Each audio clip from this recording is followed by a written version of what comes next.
എൻ്റെ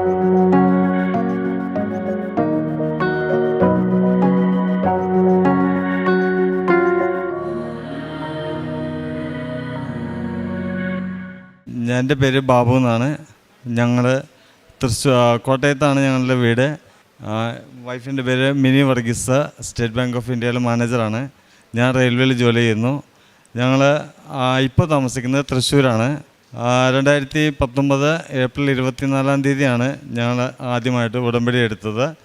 ഈ ഉടമ്പടി എടുക്കാനായിട്ട് ഈ ദിവ്യ മണ്ണിലേക്ക് ഇറങ്ങി അന്ന് തുടങ്ങി ഞങ്ങൾക്ക് ദൈവാനുഗ്രഹം കൊണ്ട് മാതാവിൻ്റെ കൃപയാൽ നിരവധിയായ അനുഗ്രഹങ്ങളും കൃപകളും ഞങ്ങൾ ലഭിച്ചിട്ടുണ്ട്.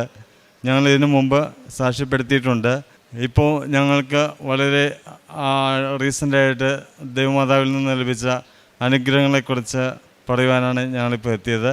എനിക്ക് അതികഠിനമായ പനി ബാധിച്ച് ഒരു വൈകുന്നേരം അതികഠിനമായ പനിയും ദേഹാസ്വസ്ഥതയും ഉണ്ടായി. ആ സമയത്ത് ആശുപത്രിയിലേക്ക് പോകുന്നതിനെക്കുറിച്ചാണ് ആദ്യം ആലോചിച്ചത്. പക്ഷേ എൻ്റെ ഭാര്യ മിനി ആശുപത്രിയിലേക്ക് പോകേണ്ട ആവശ്യമില്ല, നമുക്ക് ദൈവമാതാവിൻ്റെ തൈലവും ഉണ്ട്. വിശ്വാസത്തോടെ വിശ്വാസപ്രമാണം ചൊല്ലി വിശുദ്ധ തൈലം ഔഷധമായിട്ട് എൻ്റെ ദേഹത്തും നെറ്റിയിലും പുരട്ടിയതിന് ഫലമായിട്ട് ഏകദേശം 2 മണിക്കൂർ കഴിഞ്ഞപ്പോൾ തന്നെ എൻ്റെ എല്ലാ അസ്വസ്ഥതകളും മാറി. ദൈവമാതാവിന് നന്ദി. കൂടാതെ ഞാൻ റെയിൽവേയിലെ ജോലി ചെയ്യുന്നതെന്ന് പറഞ്ഞു. പക്ഷേ എൻ്റെ ഒരു ചെറിയൊരു സ്വഭാവം, എന്നോട് ആര് സഹായം ചോദിച്ചാലും എനിക്ക് പറ്റാവുന്ന സഹായങ്ങൾ ആണെങ്കിൽ പോലും ചെയ്യാൻ പറ്റാത്തതാണെങ്കിൽ പോലും ഞാൻ ചെയ്യാൻ ശ്രമിക്കാറുണ്ട്. അപ്പോൾ അതിൻ്റെ ഭാഗമായിട്ട് ഞാൻ റെയിൽവേയുടെ റിസർവേഷൻ ഓഫീസർ ജോലി ചെയ്യുന്നത്. അപ്പോൾ ആരെങ്കിലുമൊക്കെ ഇങ്ങനെ ടിക്കറ്റ് വളരെ അത്യാവശ്യമായിട്ട് സാറേ എങ്ങനെയെങ്കിലും ഒരു ടിക്കറ്റ് എന്തെങ്കിലും സാധ്യതയുണ്ടോ എന്ന് ചോദിക്കുമ്പോൾ ഞാനത് എന്തെങ്കിലും അവൈലബിലിറ്റിയിൽ നിന്ന് നമ്മൾ നോക്കിക്കൊണ്ട് ചിലപ്പോൾ വേറെ ഏതെങ്കിലും സീനിയർ സിറ്റിസൻ്റെ കോട്ടയോ അത് ലേഡീസ് കോട്ടയോ അങ്ങനെ ഏതെങ്കിലും ബെർത്തുകളൊക്കെ അവൈലബിൾ ആയിട്ടുണ്ടോ എന്ന് ചെക്ക് ചെയ്ത് അവരെ സഹായിക്കാറുണ്ട്. അതിൻ്റെ ഭാഗമായിട്ട് കഴിഞ്ഞ മാസം ഞാൻ എൻ്റെ ഒരു സുഹൃത്തിന് ഒരു 3 ടിക്കറ്റ് ബുക്ക് ചെയ്ത് കൊടുത്തു. ഈ ടിക്കറ്റ് ബുക്ക് ചെയ്ത് കൊടുത്തപ്പോൾ ഞങ്ങളുടെ നിയമം അനുസരിച്ച് ഈ ടിക്കറ്റുകൾ ഞങ്ങളുടെ കയ്യിൽ ഹോൾഡ് ചെയ്യാൻ പാടില്ല. അപ്പോൾ എൻ്റെ കയ്യിൽ ഹോൾഡ് ചെയ്യാനുണ്ടായ അവസ്ഥ എന്താണെന്ന് വെച്ചിട്ടുണ്ടെങ്കിൽ ഈ ടിക്കറ്റ് എടുത്ത് കഴിഞ്ഞപ്പോൾ ഇദ്ദേഹത്തിന് മുഴുവൻ പൈസയും റെയിൽവേക്ക് അടയ്ക്കാനുള്ള പൈസ അദ്ദേഹത്തിൻ്റെ കയ്യിലില്ലായിരുന്നു. അപ്പോൾ അദ്ദേഹം പറഞ്ഞൊരു കാര്യം ചെയ്യാൻ, ഞാൻ പൈസ ആയിട്ട് വരുമ്പോൾ എനിക്ക് ടിക്കറ്റ് തന്നാൽ മതി എന്ന് പറഞ്ഞു. പക്ഷേ അങ്ങേര് ഉദ്ദേശിച്ചത് 2 ദിവസം കഴിഞ്ഞിട്ട് വന്ന് എൻ്റെ കയ്യിൽ നിന്ന് ടിക്കറ്റ് കളക്ട് ചെയ്യാനാണ്. പക്ഷേ ഞങ്ങൾക്ക് കൗണ്ടർ ക്ലോസ് ചെയ്യുമ്പോൾ ഈ പൈസയും എല്ലാം കറക്റ്റായിരിക്കണം. പക്ഷേ ഇദ്ദേഹം വീട്ടിൽ ചെന്നിട്ട് എന്നെ വിളിച്ച് പറഞ്ഞു, ഇപ്പം എൻ്റെ കയ്യിൽ പൈസ ഉണ്ടായില്ല, ഞാനതുകൊണ്ട് തിരിച്ചിങ്ങ് പോന്നു, സാറത് കയ്യിൽ നിന്ന് വെച്ചിട്ട് ടിക്കറ്റ് തരുമ്പോൾ പൈസ തന്നാൽ മതി എന്ന് പറഞ്ഞു. അപ്പോൾ ഈ ടിക്കറ്റ് ഞാൻ എൻ്റെ കൈവശം വെച്ചിരിക്കുകയായിരുന്നു. അപ്പോൾ ഞങ്ങളുടെ 2 ദിവസം കഴിഞ്ഞപ്പോൾ ഞങ്ങളുടെ ഓഫീസ് ഇൻസ്പെക്ഷന് ഞങ്ങളുടെ ഓഫീസർ വന്നു. ഓഫീസർ വന്നു കഴിയുമ്പോൾ ഈ ടിക്കറ്റ് എൻ്റെ ഓഫീസിലിരിക്കുന്നതും അദ്ദേഹം അത് പിടിച്ചെടുക്കുകയും ചെയ്തു. അപ്പോൾ റെയിൽവേ നിയമം അനുസരിച്ച് വലിയൊരു തെറ്റാണത്. നമ്മളെ ഓൺ ദി സ്പോട്ടിൽ ഡിസ്മിസ് ചെയ്യാനോ സസ്പെൻഡ് ചെയ്യാനോ ഒക്കെയുള്ള അധികാരമുള്ള ആളാണ് ഈ ടിക്കറ്റ് പിടിച്ചിരിക്കുന്നത്. അപ്പോൾ ഈ അവസ്ഥയിൽ എനിക്ക് പെട്ടെന്ന് അദ്ദേഹത്തോട് എക്സ്പ്ലനേഷൻ കൊടുക്കാൻ എനിക്ക് സാധിച്ചില്ല. അപ്പോൾ ഞാൻ ദൈവമാതാവിനെ മുറുകെ പിടിച്ചു, മാതാവിനോട് പ്രാർത്ഥിച്ചു, മാതാവേ ഈ അവസ്ഥയിൽ എനിക്ക് ഇതിൽ നിന്നൊരു മോചനം അല്ലെങ്കിൽ ഇതിനെ എന്നെ രക്ഷപ്പെടുത്തണേ എന്നുള്ള മുട്ടിപ്പായിട്ടൊന്ന് പ്രാർത്ഥിച്ച് അടുത്ത ദിവസം തന്നെ എന്നെ ഞങ്ങളുടെ ഡിവിഷണൽ ഓഫീസിലേക്ക് വിളിപ്പിച്ചു, എക്സ്പ്ലനേഷൻ കൊടുക്കാൻ പറഞ്ഞു. അവിടെ സാധാരണഗതിയിൽ അവിടെ ചെല്ലുമ്പോഴത്തേക്കും ആ ഓഫീസർ എല്ലാവരെയും ചാടിക്കടിച്ച് നമ്മൾ ഭയങ്കര ഷോർട്ട് ചെയ്യുന്നൊരു ഓഫീസറാണ്. പക്ഷേ ഞാൻ കാശ് രൂപവും ഉപ്പുമായിട്ടാണ് പോയിരുന്നത്. പക്ഷേ കാശ് രൂപത്തിൽ പിടിച്ച് ഓഫീസറെ വിളിച്ചു കഴിഞ്ഞപ്പോൾ ഞാൻ അകത്തിടുകയും അദ്ദേഹത്തോട് എൻ്റെ കാര്യം പറയുകയും ചെയ്തു. വളരെ സൗമനസ്യമായിട്ട് അദ്ദേഹം യാതൊരു പ്രകോപനവും കൂടാതെ ഞാൻ പറഞ്ഞ് കേൾക്കുകയും അദ്ദേഹം ആ കേസ് ഇനി മേലാൽ ആവർത്തിക്കരുത്, ഇത് നമ്മൾ ഇങ്ങനെയുള്ള കാര്യങ്ങൾ ചെയ്യരുതെന്ന് നിങ്ങൾക്ക് അറിയാമല്ലോ എന്നുള്ളൊരു ഉപദേശം നൽകി ആ കേസിൽ നിന്ന് എന്നെ വളരെ ചെറിയൊരു ശിക്ഷ നടപടിയായിട്ട് എനിക്ക് മാതാവിൻ്റെ അനുഗ്രഹത്താൽ സാധിച്ചു തന്നു. അത് വലിയൊരു ദൈവാനുഗ്രഹമാണ്. മാതാവിനും ഈശോയ്ക്കും 1000 നന്ദി. കൂടാതെ ഞങ്ങൾ ഭവനമില്ലാതെ വേദനിക്കുന്ന ഒരു കുടുംബത്തെ സഹായിക്കണം എന്നൊരാഗ്രഹം ഞങ്ങൾക്കുണ്ടായിരുന്നു. ഞങ്ങൾ 2019 തുടങ്ങി ഉടമ്പടിയിലുള്ളവരായതുകൊണ്ടും പിന്നെ ഞങ്ങളിങ്ങനെ ചെറിയ കാരുണ്യ പ്രവൃത്തികൾ ചെയ്യാനായിട്ടുള്ള താല്പര്യവും കാണിക്കാറുണ്ട്. അപ്പോൾ അവർക്ക് പലപ്പോഴും അവർക്ക് മരുന്ന് മേടിക്കാൻ പൈസയില്ല, അതല്ലെങ്കിൽ ഇങ്ങനെ വാടക കൊടുക്കാൻ പൈസ ഇല്ലാന്ന് കൊടുക്കുമ്പോൾ ഞങ്ങൾ കുറേ കാലമായിട്ട് അവർക്ക് വാടക ഞങ്ങൾ കൊടുത്തുകൊണ്ടിരുന്നത്. അപ്പോൾ ഇങ്ങനെ സ്ഥിരമായിട്ട് വാടക കൊടുക്കുന്നതുകൊണ്ട് ഞങ്ങൾ ആലോചിച്ചു ഇവർക്ക് സ്വന്തമായിട്ടൊരു ഭവനം വാങ്ങിച്ചു കൊടുക്കണമെന്ന് ഞങ്ങൾ ആഗ്രഹിച്ചു. അതിൻ്റെ ഫലമായിട്ട് ഞങ്ങളൊരു ചെറിയൊരു 3 സെൻറ്റ് സ്ഥലം വാങ്ങിക്കാൻ ഒരാൾക്ക് അഡ്വാൻസായിട്ട് 1 ലക്ഷം രൂപ കൊടുത്തു. ഈ 1 ലക്ഷം രൂപ കൊടുത്തു കഴിഞ്ഞപ്പോൾ 6 മാസം കഴിഞ്ഞിട്ട് ഞങ്ങൾക്ക് ആധാരവും നടക്കുന്നില്ല, സ്ഥലവും കിട്ടുന്നില്ല. ഈ അവസ്ഥയിൽ മാതാവിനോട് പ്രാർത്ഥിച്ചു, മാതാവേ ഈ പൈസയാണെങ്കിൽ ഞങ്ങൾക്ക് തിരിച്ചു കിട്ടാനുള്ള കൃപ തരണേ. അപ്പോൾ 1 ലക്ഷം രൂപ അത്രയും ചെറിയൊരു എമൗണ്ട് അല്ലല്ലോ. അപ്പോൾ തീർച്ചയായിട്ടും ഞങ്ങൾ മാതാവിനോട് അത് മുട്ടിപ്പായിട്ട് പ്രാർത്ഥിച്ചു. അതിൻ്റെ ഫലമായിട്ട് അതിൻ്റെ ഒരു 80,000 രൂപ ഞങ്ങൾക്ക് അദ്ദേഹം തിരിച്ചു തന്നു. ബാക്കി പൈസ കിട്ടിയില്ല. അത് കിട്ടുമെന്ന് തന്നെ മാതാവിൻ്റെ അനുഗ്രഹത്താൽ കിട്ടുമെന്ന് തന്നെ ഞങ്ങൾ ആശിക്കുന്നു. കൂടാതെ ഞങ്ങൾ ഈ കുടുംബത്തിന് വീട് വെച്ച് കൊടുക്കണമെന്നുള്ള ആഗ്രഹം ഞങ്ങൾക്കുണ്ടായിരുന്നു. അതനുസരിച്ച് ഞങ്ങൾ അന്വേഷിച്ചു. അവർക്ക് ഞാനും ഭാര്യയും എൻ്റെ 2 മക്കളും ജോലിയുള്ളവരാണ്. അപ്പോൾ അവരോടൊക്കെ ഞങ്ങൾ ആലോചിച്ചു നമുക്ക് കുടുംബത്തെ സഹായിക്കണം എന്ന് പറയുമ്പോൾ എല്ലാവരും കൂടെ ഞങ്ങൾ ഒരു എമൗണ്ട് ഫിക്സ് ചെയ്തു. ഞങ്ങൾ തീരുമാനിച്ചത് ഒരു 8 ലക്ഷം രൂപയ്ക്ക് ഒതുങ്ങുന്ന രീതിയിലുള്ളൊരു വീട് പണിത് അതിൽ വാങ്ങിച്ചു കൊടുക്കണമെന്നാണ് ഞങ്ങൾ ആഗ്രഹിച്ചത്. അപ്പോൾ അത് വെച്ച് ഞങ്ങൾ മാതാവിനോട് നിയോഗത്തിൽ വെച്ച് പ്രാർത്ഥിച്ചു.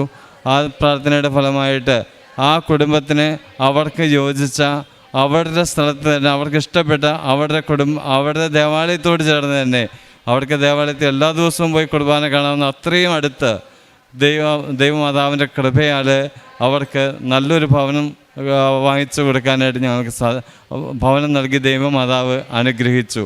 കൂടാതെ അതിൻ്റെ ഏറ്റവും ഞങ്ങൾ പ്രതീക്ഷിച്ച അതേ തുകയ്ക്ക് തന്നെ മാതാവ് അത് നടത്തി തന്നു എന്നുള്ളതാണ്. 1 രൂപ പോലും ഞങ്ങൾക്ക് കൂടുതൽ കണ്ടെത്തേണ്ടി വന്നില്ല, 1 രൂപ പോലും ഞങ്ങൾക്ക് കുറയ്ക്കേണ്ടി വന്നില്ല. അത്രയും കൃത്യമായിട്ട് അതിൻ്റെ ഒപ്പം തന്നെ വെച്ചാൽ ഞങ്ങൾ ആദ്യം കണ്ടുപിടിച്ച സ്ഥലം അവർക്ക് യോജിച്ചതല്ല എന്ന് മാതാവ് ഞങ്ങൾക്ക് വെളിപ്പെടുത്തി തന്നു. അത് അവർക്ക് താമസയോഗ്യമല്ലാത്ത സ്ഥലമാണ് നമ്മൾ കണ്ടുപിടിച്ചിരിക്കുന്നത്. അപ്പോൾ ആ സ്ഥലത്തിൽ നിന്ന് ഓട്ടോമാറ്റിക്കലി മാതാവ് ഞങ്ങളെ തട്ടി മാറ്റിയതാണ്. അപ്പോൾ ഇപ്പോൾ അവർക്ക് യോജിച്ച ദൈവമാതാവ് അനുഗ്രഹിച്ച ഒരു സ്ഥലമാണ് ഇപ്പോൾ അവർക്ക് കിട്ടിയത്. അവർക്ക് ആ ഭവനം ഞങ്ങൾ കൊടുത്തു. അതിനൊരു കൃപ നൽകിയ മാതാവിനും ഈശോയ്ക്കും 1000 നന്ദി. കൂടാതെ ഇനി എൻ്റെ വൈഫിനുണ്ടായ കൃപകളാണ്.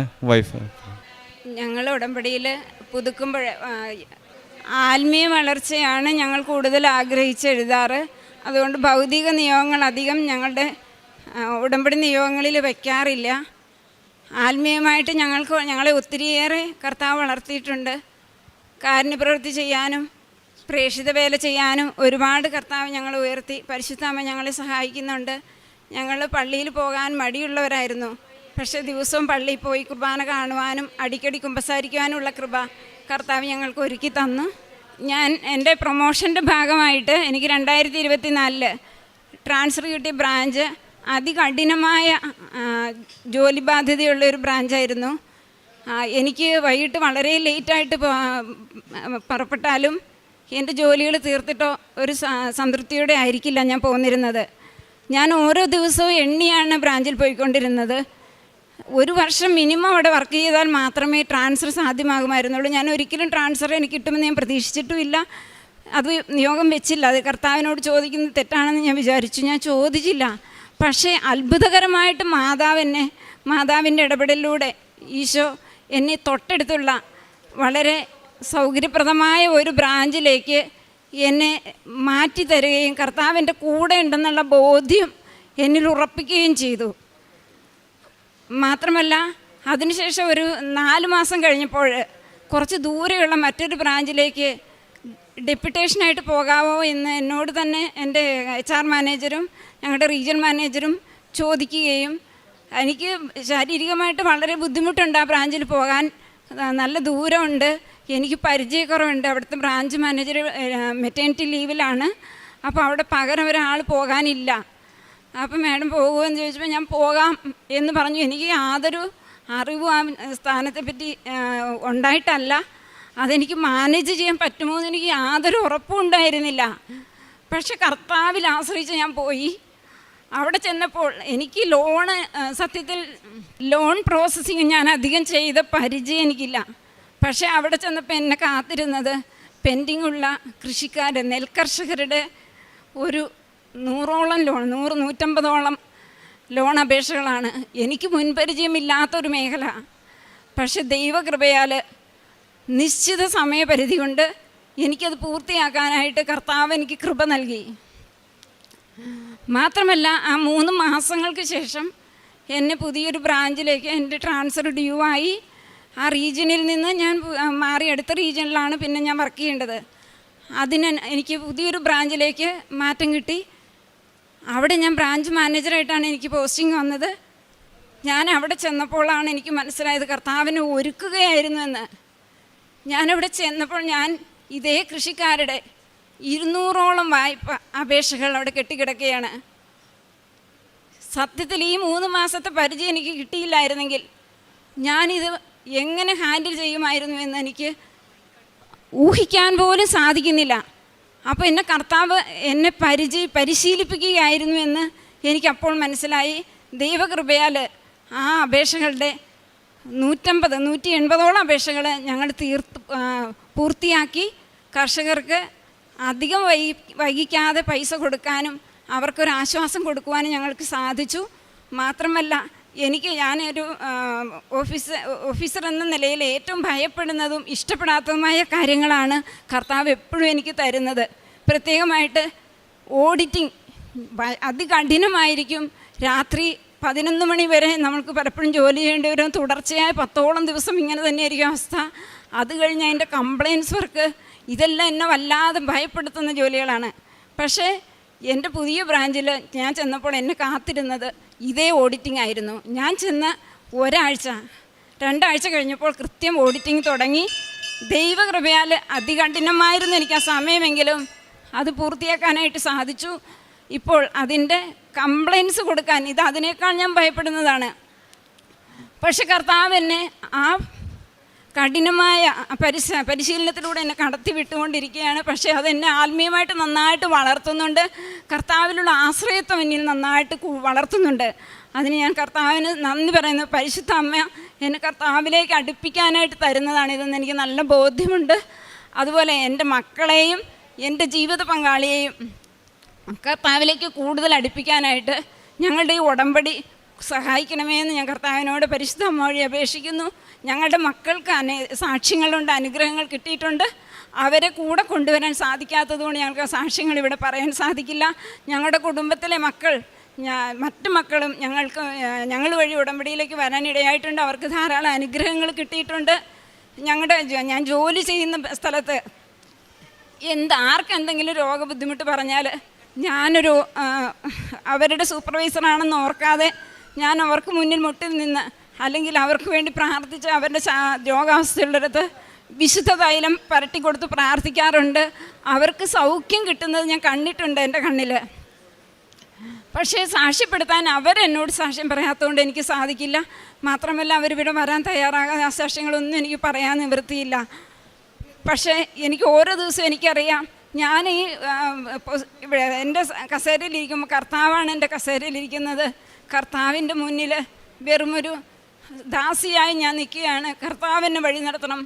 എൻ്റെ ബ്രാഞ്ചിനെ കർത്താവാണ് ഭരിക്കുന്നത്. കർത്താവാണ് ഞങ്ങൾ മുന്നോട്ട് കൊണ്ടുപോകുന്നുള്ള ബോധ്യത്തിൽ ഓരോ ദിവസവും ഞാൻ മുന്നോട്ട് പോകുന്നു. അതുപോലെ എൻ്റെ മുന്നിൽ വരുന്ന ഓരോ മനുഷ്യരിലും അവരുടെ സങ്കടങ്ങൾ കേൾക്കുമ്പോൾ ഈശോയെ കൊടുക്കാനൊരു മാർഗം എൻ്റെ മുന്നിൽ തെളിഞ്ഞു കിട്ടുന്നതായിട്ട് എനിക്ക് മനസ്സിലാവും. അവരിലേക്ക് ഞാൻ കൃപാസനത്തിലെ പത്രം എൻ്റെ കയ്യിലുണ്ട്, ഞാൻ പത്രം കൊടുക്കും. ഉറപ്പായിട്ടും പോയി ഉടമ്പടി എടുക്കണം, നിങ്ങളുടെ കടബാധ്യത മാറും. ഒരുപക്ഷെ നിങ്ങൾക്ക് ലോൺ തരാൻ എനിക്ക് സാധിച്ചില്ല എന്ന് പറയാം. പക്ഷേ കർത്താവ് നിങ്ങളുടെ കടത്തിന് പരിഹാരം തരും, നിങ്ങളുടെ കുടുംബത്തിലെ വിഷയങ്ങൾക്ക് പരിഹാരം തരും. ഞാൻ എൻ്റെ മുന്നിൽ വരുന്നവരോട് വ്യക്തിപരമായ കാര്യങ്ങൾ ചോദിക്കും. അത് ആർക്കും ഇഷ്ടപ്പെടില്ല പൊതുവെ എന്നാണ് വെപ്പെങ്കിലും എനിക്കത് ചോദിക്കണമെന്ന് തോന്നും. കാരണം മറ്റുള്ളവരുടെ മുമ്പിൽ പങ്കുവയ്ക്കാൻ ആഗ്രഹിക്കാത്ത കാര്യങ്ങൾ പങ്കുവയ്ക്കപ്പെടുമ്പോൾ നമ്മുടെ സങ്കടങ്ങൾ കുറയുമെന്നും അതിന് പരിഹാരം കിട്ടുമെന്നുമുള്ള ഒരു ബോധ്യം കർത്താവ് അമ്മയിലൂടെ എനിക്ക് തന്നിട്ടുണ്ട്. അതുകൊണ്ട് ഞാൻ വ്യക്തിപരമായ കാര്യങ്ങൾ ചോദിക്കാൻ ശ്രമിക്കാറുണ്ട്. അവരുടെ സങ്കടങ്ങൾ പരിഹാരമായിട്ട് പരിശുദ്ധ അമ്മയുടെ സന്നിധി ഞാൻ ചൂണ്ടിക്കാണിക്കാറുമുണ്ട്. എനിക്ക് കർത്താവിന് കൊടുക്കാനുള്ളൊരു തീക്ഷ്ണത എനിക്കിപ്പോഴുണ്ട്. എവിടെയാണൊരവസരം പരിശുദ്ധ അമ്മയുടെ മാധ്യസ്ഥതയെപ്പറ്റി പറയാൻ, അമ്മ ആരാണെന്ന് പറയാൻ, അവരവസരം എന്താണെന്ന് ഞാൻ നോക്കിയിരിക്കുകയാണ് ഇപ്പോൾ. എന്നെ ആത്മീയമായിട്ട് കൂടുതൽ വളർത്തണമെന്ന് ഞാൻ ഈശോയുടെ പരിശുദ്ധ അമ്മ വഴി അപേക്ഷിക്കുന്നു. എൻ്റെ കുടുംബത്തിലെ ഓരോ മക്കളെയും, എൻ്റെ ജീവിത പങ്കാളിയുടെയും എൻ്റെയും കുടുംബത്തിലെ എല്ലാ മക്കളെയും ഉടമ്പടിയിലേക്ക് കൊണ്ടുവരണമെന്ന പ്രാർത്ഥനയാണ് എനിക്കുള്ളത്. അതുപോലെ ഒരു ചെറിയ കാര്യം, എനിക്ക് ശാരീരികമായ സാക്ഷ്യങ്ങളെ അത്ര വലുതായിട്ട് കാണിക്കണമെന്ന് ഞാൻ ആഗ്രഹിക്കുന്നില്ല. എങ്കിലും ഞാൻ ചോദിക്കാതെ തന്നെ പരിശുദ്ധ അമ്മ ഈശോയിൽ നിന്ന് വാങ്ങിച്ചു തന്ന മറ്റൊരു ചെറിയ സാക്ഷ്യം ഞാൻ പറയാൻ ആഗ്രഹിക്കുകയാണ്. എനിക്ക് ചെറുപ്പം തൊട്ട് ട്രാവൽ സിക്നസ് ഉണ്ട്. എന്ന് വെച്ചാൽ ഞാൻ യാത്ര ചെയ്താൽ അരമണിക്കൂർ ബസ് യാത്ര ചെയ്താൽ പോലും എനിക്ക് ഭയങ്കരമായ തലവേദനയുണ്ടാകും, തല ചുറ്റലുണ്ടാകും, പിന്നെ ഒരു പാതി മയക്കത്തിൽ പോലെയായിരിക്കും. പിന്നെ ഞാൻ രാവിലെ ആണെങ്കിൽ വൈകുന്നേരം വരെ എനിക്ക് ബോധമില്ലാത്ത പോലെ ഒരു അവസ്ഥയായിരിക്കും. എനിക്ക് ജോലിയിൽ ശ്രദ്ധ കിട്ടില്ല, ചെയ്യുന്നതിൽ തെറ്റുകൾ സംഭവിക്കും. അങ്ങനെ ഒരു അവസ്ഥയായിരുന്നു എനിക്ക് ചെറുപ്പം തൊട്ട്. പക്ഷേ ഉടമ്പടിയിൽ വന്നതിന് ശേഷം ഇപ്പം മണിക്കൂറുകൾ യാത്ര ചെയ്താലും അങ്ങനെ ഒരു ക്ഷീണം എനിക്കില്ല. ഞാനത് മറന്നുപോയി. അങ്ങനെ ജന്മനാ ഉള്ള ആ ശീലത്തിൽ നിന്ന് കർത്താവ് എനിക്ക് അമ്മ വഴി വിടുതൽ തന്നു. ഇനി എൻ്റെ മക്കൾ ഉടമ്പടിയിലേക്ക് അധികം വന്നിട്ടില്ല, അവർക്ക് ഒരുപാട് കൃപകൾ കിട്ടിയിട്ടുണ്ട്. അവർ ഈ അൾത്താരയിൽ ഞങ്ങളോടൊപ്പം നിർത്തി സാക്ഷ്യം പറയാനുള്ള കൃപ അമ്മ ഈശോയിൽ നിന്ന് വാങ്ങിച്ചു തരുമെന്ന പ്രതീക്ഷയോടെ അനേകം മക്കളെ ഈശോയിലേക്ക് കൊണ്ടുവരാൻ ഞങ്ങൾ ഒരുക്കണമെന്ന പ്രാർത്ഥനയോടെ ഞങ്ങളുടെ സാക്ഷ്യം ചുരുക്കിയാണ്. ഒരു കാര്യം ഞാൻ വിട്ടുപോയി, ഞങ്ങളുടെ കാരുണ്യപ്രവൃത്തികൾ എൻ്റെ മുന്നിൽ ലോണിന് വരുന്ന മക്കളിലൂടെ ഒരുപാട് ആവശ്യക്കാരെ എനിക്ക് കണ്ടെത്താൻ സാധിച്ചിട്ടുണ്ട്. എല്ലാവരെയും സഹായിക്കാൻ എനിക്ക് സാധിക്കില്ല, എങ്കിലും ജെനുവിനാണ് എന്ന് തോന്നുന്ന ചിലരെയൊക്കെ സഹായിക്കാനായിട്ട് എനിക്ക് സാധിച്ചിട്ടുണ്ട്. പിന്നെ ഞങ്ങൾ ഒരുമിച്ച് പത്രം വിതരണം ചെയ്യുന്ന ഞങ്ങൾ ഒരുമിച്ചാണ്, ഞങ്ങൾ രണ്ടുപേരും ഒരുമിച്ച് പൊതുനിരത്തിൽ നിന്നാണ് ഞങ്ങൾ പത്രം കൊടുക്കാറ്. വീടുകൾ തോറും കൊടുക്കണമെന്ന് ഞങ്ങൾക്ക് ആഗ്രഹമുണ്ട്, പക്ഷെ ഞങ്ങളുടെ ജോലിയുടെ പ്രത്യേകത കൊണ്ട് ഞങ്ങൾക്ക് അധികം സമയം കിട്ടാറില്ല. അതിന് ഞങ്ങൾ കർത്താവിനോട് മാപ്പപേക്ഷിക്കുകയാണ്. ഞങ്ങൾ കൊടുക്കുന്ന ഒരു പത്രം പോലും നഷ്ടപ്പെടാതെ ഒരു പത്രത്തിന് ഒരാൾ വെച്ചെങ്കിൽ ഈശോയിലേക്ക് വരണം, ഈശോയെ അറിയണം, അങ്ങനെ പരസ്പരം സ്നേഹിക്കുന്നവരാകണം. ഒരു കുട്ടി ആത്മഹത്യ വിളക്കി നിൽക്കുന്ന ഒരാൾക്ക് ഞങ്ങൾ കൊടുക്കുന്ന പത്രം അവൻ്റെ ജീവിതം തിരിച്ചു കൊടുത്താൽ അവൻ ഈശോയെ ഒരിക്കലും മറക്കില്ല. അവനിലൂടെ ഒരു കുടുംബം രക്ഷപ്പെടും. അവൻ അനേകം പേർക്ക് സാക്ഷിയാകും. അവൻ അനേകർ ഈശോയിലേക്ക് അടുപ്പിക്കും. ഇനി ഒരു മദ്യപാനി അല്ലെങ്കിൽ ഒരു കലഹപ്രിയൻ ഞങ്ങളുടെ കയ്യിൽ നിന്ന് പത്രം വാങ്ങിച്ച് അവൻ ഈശോയെ അറിയാൻ ഇടവന്നാൽ ഒരു നാട് തന്നെ നന്നാവും. അങ്ങനെ ഈശോയെ പ്രഘോഷിക്കാനുള്ള ശക്തി തരണമേ എന്ന് പ്രാർത്ഥനയോടെ ഞങ്ങളുടെ സാക്ഷ്യം അവസാനിപ്പിക്കുന്നു. കർത്താവേ നന്ദി, കർത്താവേ സ്തോത്രം.